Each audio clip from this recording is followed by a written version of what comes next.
ดูเซนที่เจ้าของมันเกิดเหรออ่ะเนี่ยเนี่ยเหมือนโบเข้าเลยอันนี้น้องเฟิร์นอะโบจบค่ะยิ่งเลวแสงมาถึงก็ค่ะน้องมาได้ก็อยู่กับช่องชิมหนูเสียงกันเนาะมาได้เสียงก็มีคนมานอนซ้อมเลยกันเนาะมีคนนอนซ้อมเป็นก็เตรียมเฮดเซอร์ไพรส์มันเป็นไรค่ะเนาะถ้าเดี๋ยวมาเฮดเซอร์ไพรส์ค่ะเนาะเซอร์ไพรส์วันเกิดของน้องยี่ห้อค่ะเนาะมันนอนซ้อมหมอให้มันตึงนอนค่ะเนาะตึงย่ำเดี๋ยวในก็เวลา10 โมงครึ่งไปค่ะเนาะเปิดปิดไฟมันนอนแล้ว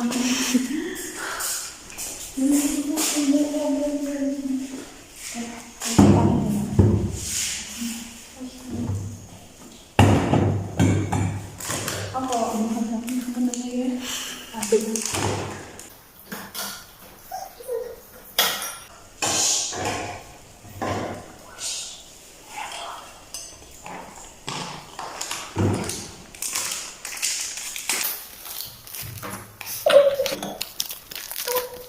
เลยละ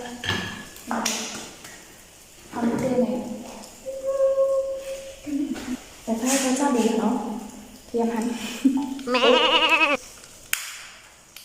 ทำไมไม่ออกอ่ะมันจะเกลียดเดี๋ยวให้ผมแค่ค่ะมันมีเลยช่างเดี๋ยวเขาก็เลยแอบไฟเบาค่ะเนาะเด็กเสือมาช่างเดี๋ยว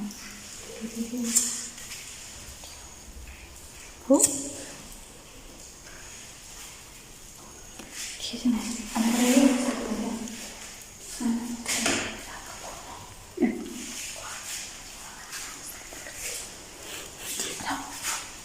กำลังไกลทั้งพูดเนาะอะไรไกลทั้งพูดเนาะครับเนาะ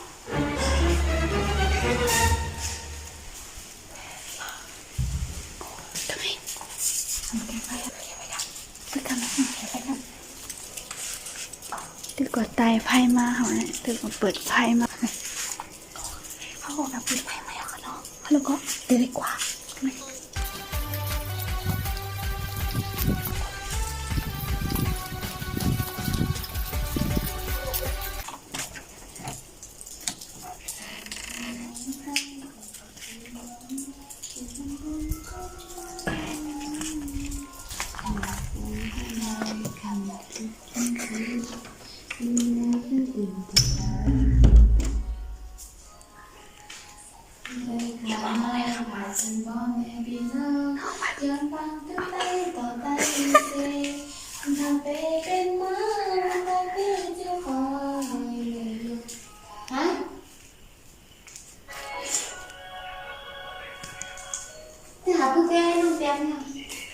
Happy birthday to you Happy birthday to you อะไรวะ Happy birthday Happy birthday Happy birthday to you อะไรกัน祝你生日快乐เอาเท่ง祝你生日快乐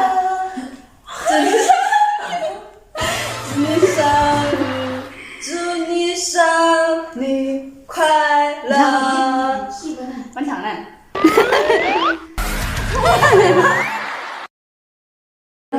โอ้มันเกิดอย่างนี้สุดท้ายเกิดเนาะไหน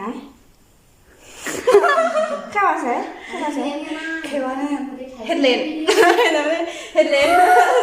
สบายเล่นๆนะครับตลกสบาย ไม่จะหลกครับกินเลยค่ะให้กินหมดเลยอ๋อลืมเยซูวันเกิดเลยวันเกิดปลอมค่ะเนาะเยซูวันเกิดปลอมเนี่ยเยซูวันเกิดปลอมเนี่ยจะทำมุ่นหมดเลยกี่น่าจะไงยุ่งว่าสวยวันสวยขึ้นสาธุให้โควิดเจ้าหายเขาโควิดเจ้าหายเยอะเก้อเขาคนน้ำมึงไปนั่นกับผักกูก็เราตั้งใจกูก็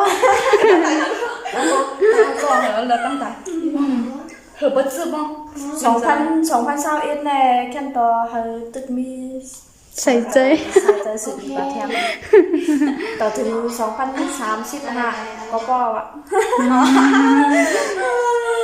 วันนี้ก็แกล้งหมดแล้วค่ะถือว่าจะถือว่าเป็นคนเป่าใช่ไหมแบบ แล้วบิ này anh này กินกังเดียวจังเข้าอะไรน่ะ ป่ะเจ้าของมันเกิดเหรออ่ะเนี่ยอะไรอย่าง เหมือนปูเข้าเลยนี่น้ำปืนอ่ะ Bộ sập ra. Ở đây đâu. แต่ก้มใจเมาอะไร Kim một mùa đó. Được lấy kim một mùa. Đó hả? Cũng không sợ. โอเคปิดคลิป Có thể đi một khăn này hả nó? Khiếp này nó. Rau quân hả? Nó còn tại vì nó sáu. Chứ không à. Xin ngân hòm. Khăn nó. Để bà đến xin lên mà không hiểu cả. Bây giờ phong bia. โอเคอย่างนั้นเลย Cho nên là có chip này có tiền mi mà khả năng nó ăn ra hàng rồi giao lên โอเค ไปหมดค่ะทีนี้ อย่าลืมกดไลค์ พอปิดไปแล้ว โอเค ทำไมอ่ะก็คลิปอันนี้ก็ตีมีหมอกข้างในเขาเนาะพอใส่เกคลิปอันนี้ก็จะกดไลค์กดแชร์กันพร้อมกันช่องยิงหนุ่มแสง